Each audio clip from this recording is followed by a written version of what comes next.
D'accord, donc au cours des dernières années, nous avons tous vu les fenêtres de contexte devenir de plus en plus grandes. 8000 jetons sont devenus 32 000, puis 100 000. Et soudain, tout le monde parle de modèles à 1 million de jetons. Et sur le papier, on dirait que le problème est pratiquement résolu.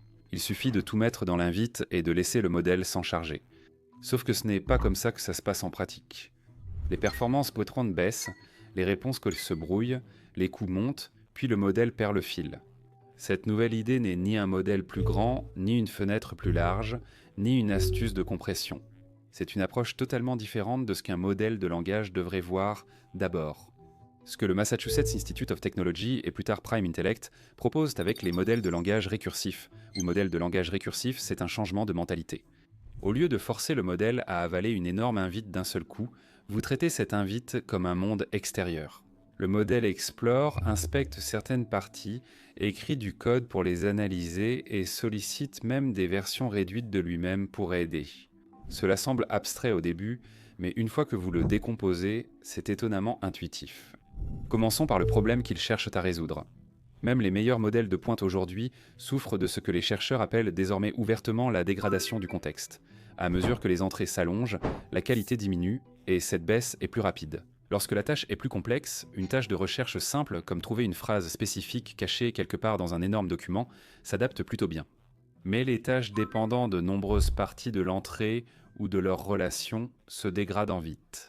Ceci est évident dans des benchmarks comme Oolong et Oolong Pairs, où l'on demande au modèle de transformer ou comparer de nombreuses entrées, au lieu de simplement récupérer un seul fait. Dans l'article du Massachusetts Institute of Technology, ils illustrent cela avec Generative Pre-trained Transformer, 5 lorsque l'on augmente la longueur de l'entrée de quelques milliers de jetons jusqu'à des centaines de milliers. Les performances de Generative Pre-trained Transformer 5 baissent nettement, surtout sur les tâches linéaires ou quadratiques avec les paires Oolong, qui exigent une agrégation par pairs à l'entrée. Generative Pre-trained Transformer 5 s'effondre complètement avec des scores F1 proches de 0, même avant la limite stricte du contexte. Donc le problème n'est pas seulement le manque de jetons, c'est la façon dont le modèle les traite. Au lieu de bourrer un énorme prompt dans le cerveau de l'intelligence artificielle, tout ce texte reste simplement en dehors du modèle. Comme un énorme document posé sur un bureau, l'intelligence artificielle ne le lit pas d'un seul coup, elle ne le consulte que lorsqu'elle en a besoin. Le modèle reçoit un ensemble simple d'instructions sur la façon d'interagir avec ce document. Il peut parcourir certaines parties, chercher des mots, extraire des passages, prendre des notes et demander l'aide d'une intelligence artificielle plus petite sur un extrait. Plutôt que de se perdre dans l'information, il progresse par étapes en vérifiant l'essentiel. Voici comment. L'intelligence artificielle ne mémorise plus tout le livre, elle tourne les pages, surligne des lignes et fait appel à un assistant pour résumer un paragraphe quand c'est nécessaire. En coulisses, il y a une intelligence artificielle principale qui dirige tout.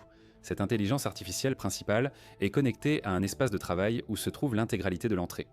Elle peut fouiller, faire des recherches rapides, découper le texte et confier ces morceaux à des intelligences artificielles plus petites et moins coûteuses. Une fois qu'elle a tout ce dont elle a besoin, elle assemble la réponse et vous la renvoie. Cela ressemble toujours à une conversation normale. Vous posez une question, vous obtenez une réponse. Ce qui est puissant ici, c'est que l'intelligence artificielle ne réfléchit plus en termes de « combien puis-je mettre dans ma mémoire ?» et commence à réfléchir en termes de « comment puis-je traiter ces informations ?» Il ne faut pas tout lire, mais naviguer dans l'information, ce qui change tout. Lorsque les entrées deviennent massives, il y a un seuil où l'intelligence artificielle peut traiter jusqu'à 1000 documents complets en même temps.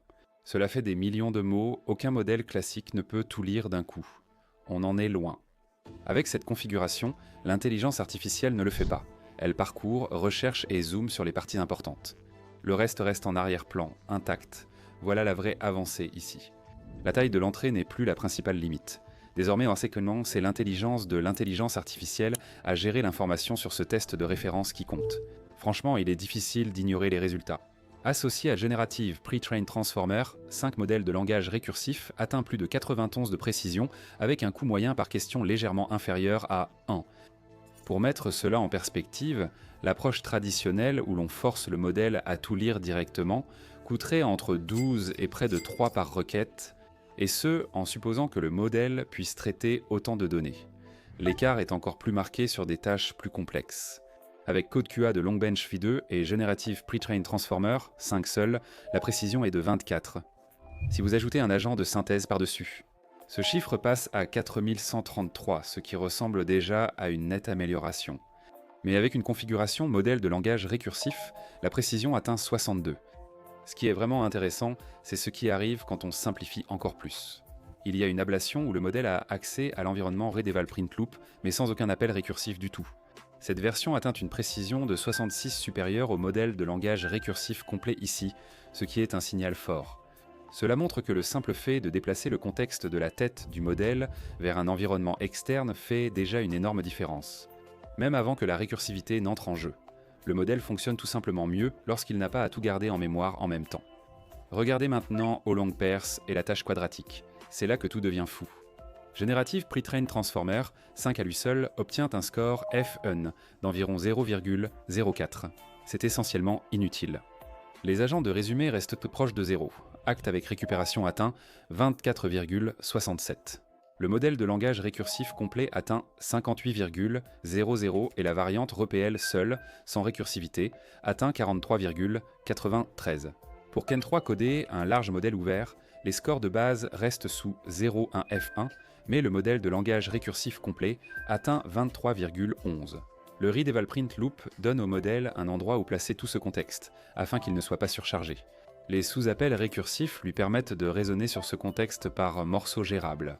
L'article du Massachusetts Institute of Technology explique également le fonctionnement de ces modèles étape par étape, ce qui rend tout logique une fois compris. D'abord, le modèle jette juste un coup d'œil rapide. Il regarde le début de l'entrée pour comprendre à quel genre de problème il a affaire. Est-ce une liste, un tas de documents, des journaux, du code ou toute autre chose ? Ce premier coup d'œil l'aide à décider quoi faire ensuite. Après cela, il devient sélectif.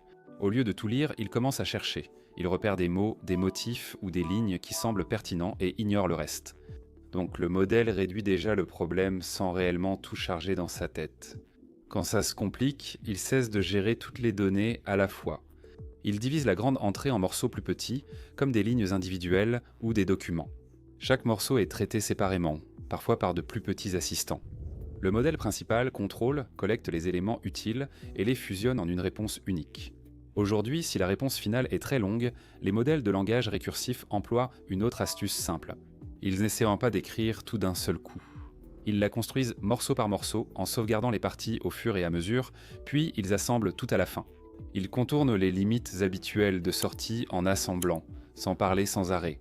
C'est aussi pour cela que le mot récursif a vraiment de l'importance. Ici, le modèle peut revenir en arrière, redemander, affiner quelque chose ou vérifier son propre travail, en utilisant de petites requêtes ciblées.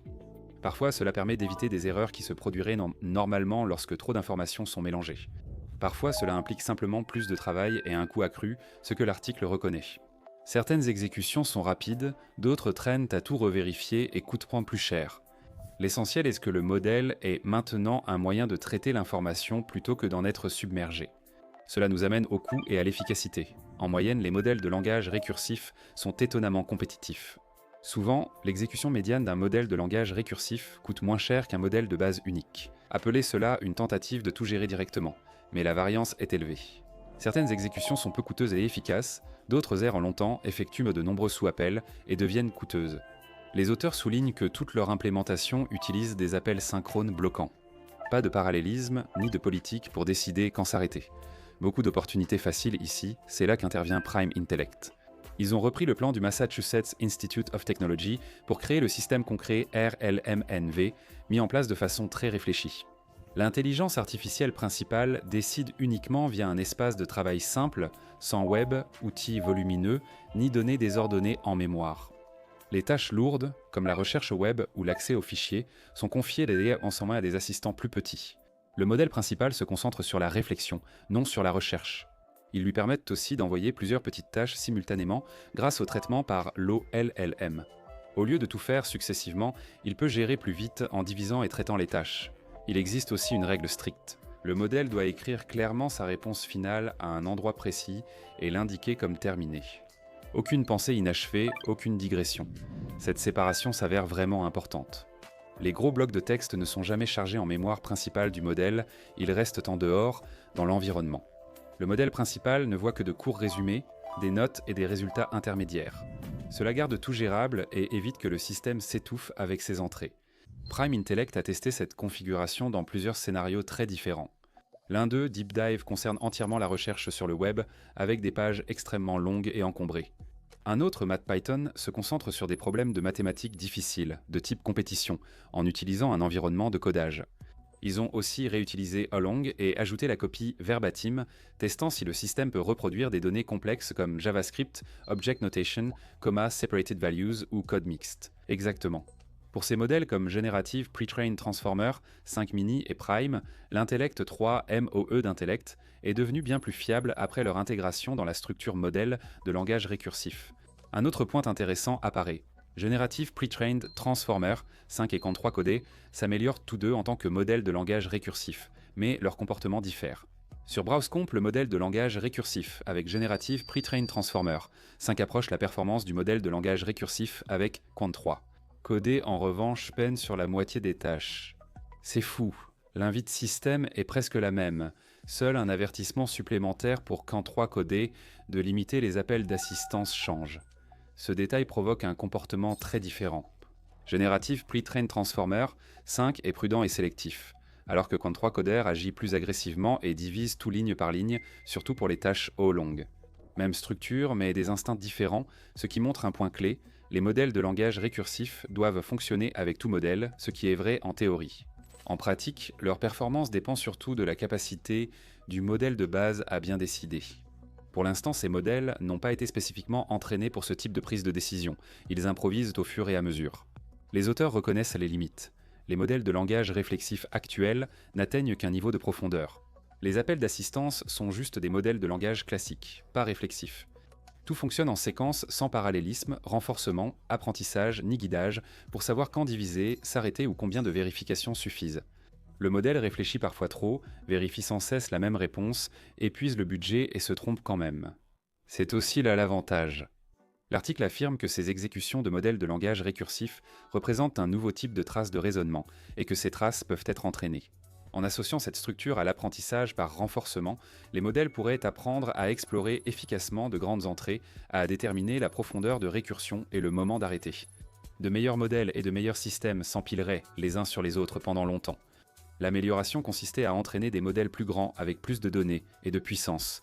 Les modèles de langage récursif apportent une nouvelle dimension à l'inférence. La limite n'est plus la taille de la fenêtre de contexte, mais la capacité du modèle à naviguer dans l'information qui se trouve en dehors de celle-ci.